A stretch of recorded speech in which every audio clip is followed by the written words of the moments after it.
Today what God is speaking with you my friend. దేవుడు నీతో ఈరోజు తన యొక్క వాక్యం ద్వారా ఏం ప్రమాణం చేస్తున్నారు? దేవుడు వాక్యం నీకు ఏం తెలియజేస్తుంది?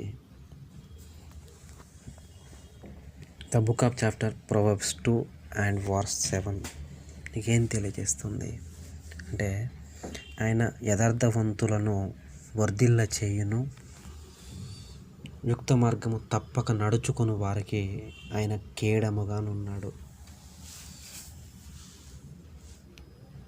He layeth up sound wisdom for the righteous, he is a buckler to them that walk uprightly. ఆయన ఎవరైతే యథార్థంగా ఉంటారో, ఎవరైతే యథార్థంగా మీన్స్ ఉన్నది ఉన్నట్టు జీవించడము, అబద్ధాలు చెప్పకుండా నీతిగా జీవించడము, పాపము చేయకుండా జీవించడము, ఇతరుల దగ్గర దొంగిలించకుండా, దొంగతనాలు చేయకుండా. ఫర్ ఎగ్జాంపుల్, ఒక టిఫిన్ సెంటర్కి వెళ్ళి టిఫిన్ తిన్నప్పుడు 30 రూపీస్ టిఫిన్ కాస్ట్ అయితే, అక్కడ నువ్వు 30 రూపీస్ ఇవ్వకుండా ఒక 20 రూపీస్ ఇచ్చేసి తర్వాత ఇస్తానని చెప్పేసి నీ దగ్గర డబ్బులు ఉన్నా పే చేయకుండా వచ్చినప్పుడు అది యథార్థతగా ఉండదు. నీవు మాట్లాడే మాటల్లో యథార్థత లేనప్పుడు నీవు దానికి ఫలం పొందుకోలేవు. అలా అబద్ధాలు మాట్లాడినప్పుడు నీ గుండెల్లో భయము, పాపము ఏర్పడుతుంది.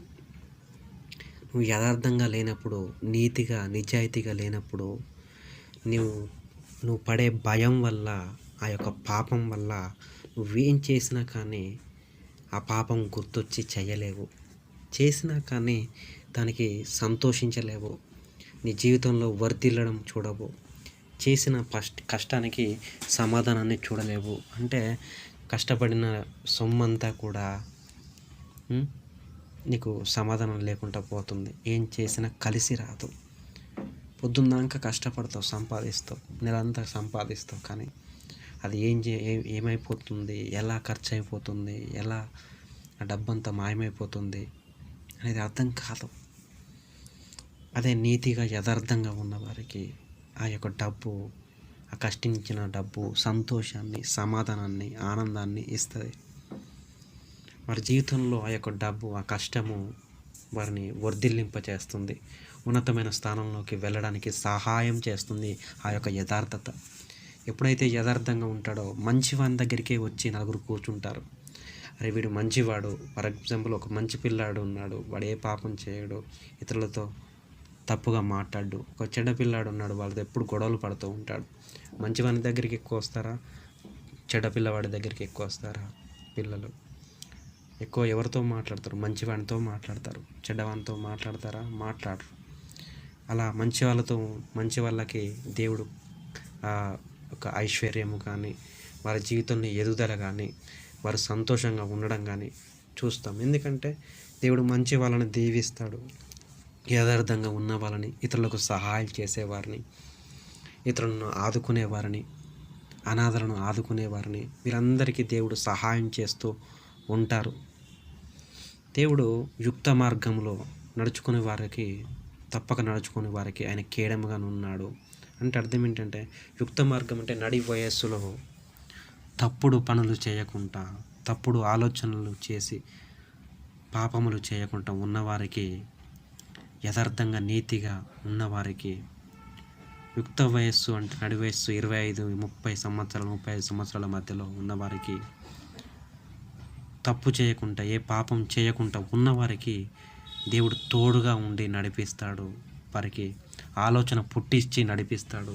వారి జీవితంలో ఎదుగుదల దయచేస్తాడు. కష్టించిన ప్రతి దానికి సమాధానం ఇస్తాడు, సంతోషాన్ని ఇస్తాడు.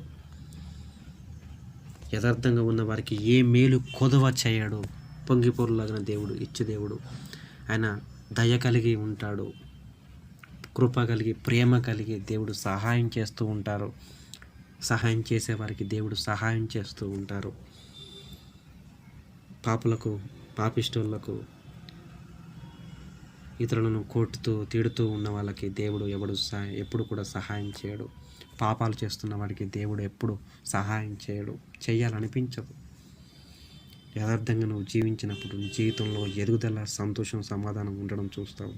దేవునికి ఒకసారి ప్రార్థన చేయి, నేను యథార్థంగా జీవించే కృపనిమ్మయ్యా, నేను పాపం చేయకుండా ఉండే కృపనిమ్మయ్యా అని దేవుడికి ప్రార్థన చేయండి. దేవుడు మీకు తోడుగా ఉండి మీ జీవితంలో ఎదుగుదల వచ్చేలాగా చేస్తాడు.